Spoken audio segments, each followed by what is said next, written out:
الرحيم، ونصلي ونسلم على البشير النذير.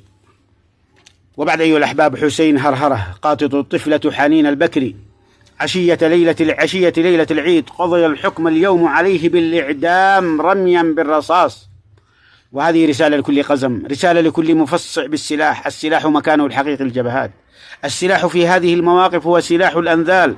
أحبتي إخواني، حسين هرهرة الشاب العفط الضخم الطموح الذي ذهب للبيت وكله غرور وعاد متبجحا للقتل، اليوم حالته يرثى لها، اليوم حالته محزنة، حالته صعبة، حالته تبكي الطير قبل الإنسان. ولكن ما منع الملايين من إدخال الرحمة في قلوبهم له هو سوء وقبح وشناعة ما صنعه بهذه الطفلة وفي ليلة عيد. فالله الله الله الله، العبرة فطلقة واحدة، فرصاصة واحدة تنهي حياتك وتنهي